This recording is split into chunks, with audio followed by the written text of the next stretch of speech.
Welcome to RCR Wireless News. I'm Martha DeGrasse, and I'm here with Iain Gillott of IGR Research. Iain, thanks for coming in today. No problem. Good to see you. So we're going to talk about Sprint. We all noticed that the company cut capex significantly for the year that's starting this April. $3 billion projected this year. That's down from $4.7 billion last year. So what do you make of that in the middle of a network build-out? Not much build-out. Yeah?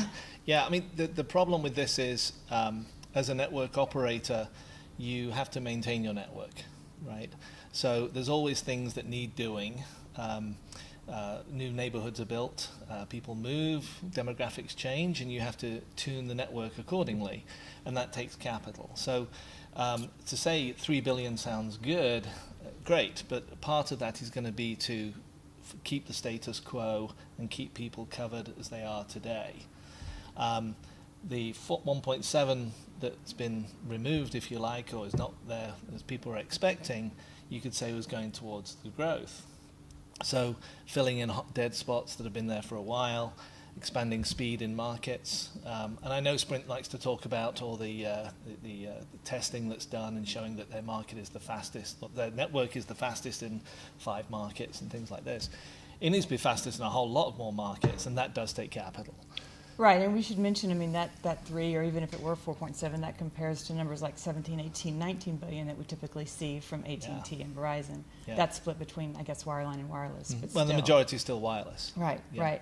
So, okay, so what do you think is going to go on with the small cell build this year? I know that Sprint said a lot of the capital for that was being deferred into fiscal 2017, which for Sprint doesn't start until April 2017. Right, and this is a little bit of a confusion point here. You and I were just talking about this. Sprint's fiscal year, so they're in fiscal Q1, fiscal 16 now. So 16 ends in March of 17. And what Sprint said was they're going to push the majority of their spending for small cells out into fiscal 17. So we could assume it's not going to start until April of 17, 18, or 17, yeah, etc. Right? You know, does that mean that nothing's going to be spent this year? No. We know there's still activity ongoing at various levels. But if this company is setting the expectation that the majority is going to be another year from now, then really you're looking at status quo for the network. And we did an article on this, and I call it the WYSIWYG network. You know, what you see is what you get. And you could add a today in there. So I expect that Sprint's network in a year will probably look a lot like Sprint's network does in today, small cells included. And certainly there's a lot of work, but you've still got to spend the capital. One question we don't know the answer to, in their liquidity statement, they did say there was 1.2 billion, I believe, in vendor financing. So where's that coming from? Is that coming from a small cell vendor who's willing to put up 1.2 billion and put the small cells in fiscal 16 and get paid in fiscal 17? We don't know. None of the vendors have come out and said, you know, that's me. Right, but there are construction companies out there that are getting calls from mobility, so maybe that's mobility. It could be mobility that's doing some of that. And again, you know, it'll be interesting to see exactly what they put in the ground, or put in the air, I guess. So do you think that the 70,000 number that Sprint put out there last year is still the ultimate goal for the small cells? I think it's the ultimate goal, but clearly if you look at that statement about where the spending's going to be, and the majority is in 17, then I can't say it's going to be the 16 goal. And looking at the way it takes, you know, how long it takes to get a small cell in these days by anybody, you could question if it's going to be 17 or even 18 before they get to that goal. No, why does it take so long? We hear so much about these zoning problems. What are you hearing about that? Yeah, the answer is that there's a federal level, there's a state level, there's the county, and there's the city level. So we're down here in Austin, Texas. I live west of the city. You know, you're going to have to deal with the city, village of Bee Cave, Travis County, the utility, right? I mean, I counted 5 entities in my little enclave of 1,000 people. Now you multiply that across the United States, and that's a lot of jurisdictions. And the reality is that the way zoning and planning has always worked, it's always been a very personal type relationship. So you go into a city like Austin, there is somebody in the local planning in the city who deals with cell towers. And he has personal relationships, or she has personal relationships with the tower companies and the carriers, and they've all known each other for a long time. And they have a certain way they want things done. And two things are happening is, one is the volume of requests is going up. Take a major nationwide carrier today has 50,000 cell size, macro cells. Put 100,000 small cells in, that's 100,000 requests. Maybe it's 50,000 requests. If you're doing double them up, maybe it's 20,000. It's still a lot of requests that have to be processed, and so that takes time. And then there's also, there are stories out there and issues with people trying to circumvent the process and go around to get their cells in faster, which doesn't help anybody. So what happens in those instances? What ends up? Do those cells things stop? The process slows down. I was talking with somebody yesterday. To get a macro cell in today, certainly in California, is about 2.5 years. Macro cell in the rest of the country, it can take 18 months to 2 years. Small cells are being pushed out to that type of time frame. To that type of time frame. Yeah. And that's kind of scary, because this is not something where I can go, quick, put in some small cells in 6 months, ready for South by Southwest or the New York Motor Show or something like this. No, this takes time and planning. The good news is the carriers are very good at planning. So if you look at the major carriers today, they know what they're doing in 16. It's already scheduled, shovels in the ground type thing. 17 is already well established, and they're now looking at what they're going to do in 18. So they really look 18 months to 2 years ahead. And small cells really become part of that. It really is part of the HETnet. I mean, it really becomes part of the process. So when some cities start saying, time out for a second, we need to go look at this, that becomes a major problem for everybody. Not just the carrier that initiated that, but all the carriers. All the carriers, Right. Yeah, because a zoning and planning, they're going to look at the whole thing, right? We all get hung up on, is it a pole, is it a tower, is it a pico cell, is it a macro cell, is it a rooftop? I mean, we all live and breathe this stuff, and we think people care. To your average citizen, all they see is, that wasn't there yesterday, or why is that ugly great big box on top of that pole outside my house now, right? Or, why are they putting more poles in down the street? Why are they digging up the street? Driving over here in Austin, you find that out. So, to us, it's very specific to the city and the residents.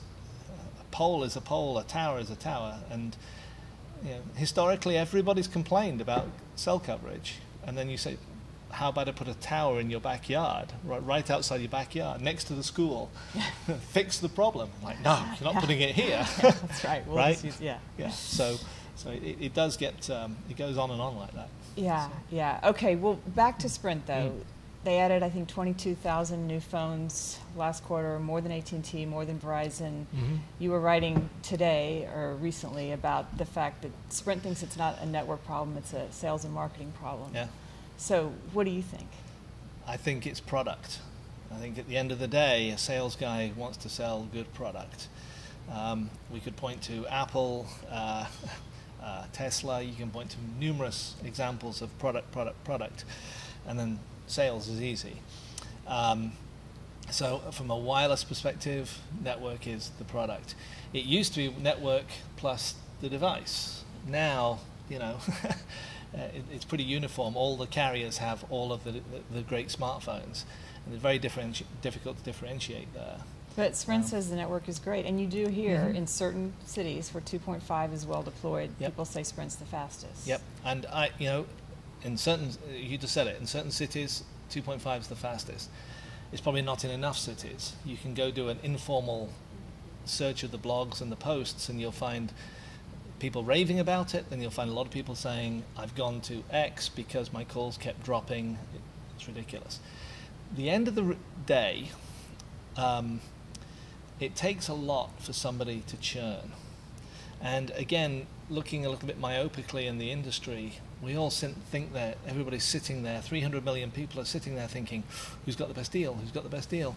No, I mean, 25% in our surveys, 25% of people say, it's just too much trouble to churn. I mean, why? Right. My household is a great example. We've got 4 smartphones. One's in California, one's part-time in the UK, and she keeps coming back in the summers. My wife and I. We're all on different installment plan timings. Yeah. We've all got our stuff, right? Yeah. To churn, it would be monumental for me. Yeah. And I actually point back to Sprint, again, let's flip back to Sprint here. Offering 50% off is huge. And yet people like myself, who don't feel inclined to churn, did not sit there and go, I cannot turn down 50% off. You know, I kind of joke, you know, how many Camrys would Toyota sell if they offered 50% off? Yeah. So if you can't do it with 50%, well, is it 60%? Is it 70%? Is it 80%? I mean, what do you do? Yeah, right? but you know, you're right. People like you and me are not going to churn a whole family, but as your kids and my kids get to their own plans, that's who they want with those offers. You know, it's those young people, the first time they get a phone, or that they pay for their own And phone. there is evidence that we've got the same people churning over and over and over, right? Oh, okay. Yeah, we've seen that. They tend to be on individual plans. They're cost conscious. Could be a little bit younger, but certainly cost conscious. And they'll hunt the next deal. So they see the deal, they run to it. 6 months later, they're looking for the next deal. That's interesting. You know, and it's always who's got the best deal. And of course, today we have number portability, so not a problem moving that. So things, you know, there's a lot of deals out there. And as you said, you know, in the introduction to this question is T-Mobile and Sprint both got, well, Sprint certainly got more net adds than Verizon or AT&T did, right? Yeah. That would, if I'm the other guys, that would worry me, because Verizon and AT&T are very, very big companies with very deep pockets, and you know, double the installed base. Don't expect that Verizon's going to say, well, normal practice now. This is normal. No. They don't like bad results like anybody else doesn't. Yeah, take the gloves off. And you know, when you look at the financial position of AT&T, Verizon, and certainly T-Mobile as well now, compared to Sprint, there's some deep pockets there with which to play with and some games to play. Certainly from an AT&T point of view, I live in a UVerse area, and I get, no joke, I get 2 or 3 marketing things a week right now for DirecTV, programming, why are you still with Time Warner Cable? Oh yeah. Yeah, you probably get the same thing. I get 'em, yeah. It's relentless. Yeah.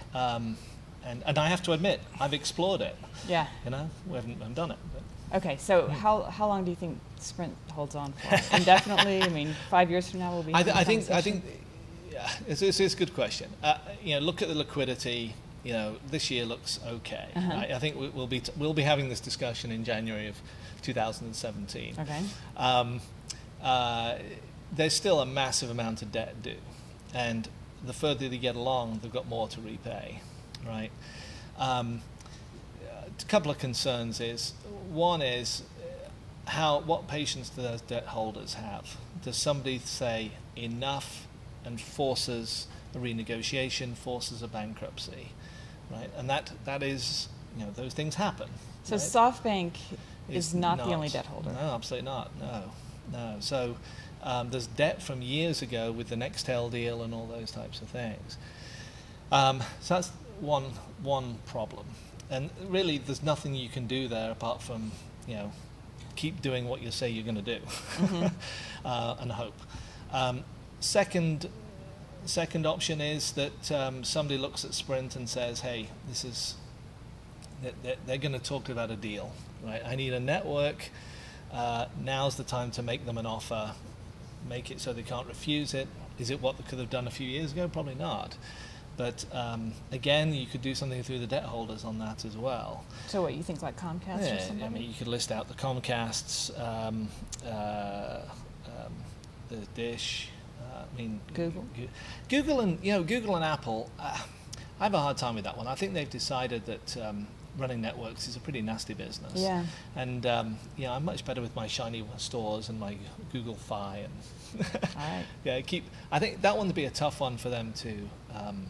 It's better to get everybody else beaten up. Everybody loves their iPhone, right? That's true. And they all complain about the carrier. Few people complain about Apple. Until they invest in the stock. Yeah, you're until right. they invest in the stock, right. But Right. but no, I think so. That one would be a top. But there's plenty of other players. I mean, it could be something like American Mobile. Don't forget. Oh, right? It from could be outside BT. America. It could be I BT. see. It could be Vodafone. I mean, there's. Oh, okay. Yeah, I mean, Vodafone was in here, right, with Verizon. So I think there's different options there. But somebody could. There then could be a voluntary renegotiation. They say, okay, time out. We need to get rid of this debt and go through some sort of controlled, prearranged bankruptcy process. And what's in the minds of the executives, you never really know. The final option is that we're still having this discussion in January of 16, and we're having this 17. I'm sorry, Okay. and we're having this discussion in January of 18, and Sprint's still here. And that's actually probably one of the scariest. So they've managed to cut costs enough. They've got a few extra subscribers, and they keep managing to repay the debt, and they're hanging on, like fingernail stuff, right? The network in 18 looks pretty much like it does in 16. The subscriber base looks very similar. I'm not sure that's success. Because by that point now, you've got T-Mobile with its 600 megahertz spectrum, whatever it gets this year, plus actioning that AWS spectrum and other things. May have done a deal with Dish by then to get more spectrum, getting even edgier and more uncarrier-ish, right? And being very disruptive. You've got AT&T with a new video delivery platform by then, offering over-the-top programming, fully integrated DirecTV with wireless, etc., and you've got Verizon by then has probably sold off more landline business, sold off data centers, maybe acquires Yahoo and has integrated it with AOL and has worked out an ad delivery business. The world in 2 years looks very different for a wireless carrier than it does today, and yet for Sprint it would look exactly the same. And that, I'd be interested to see how that competition stacks up. It would be, we'd have lots of things to write about. All right, Iain Gillott, IGR Research. Thank you very much. Thanks. Good to see you.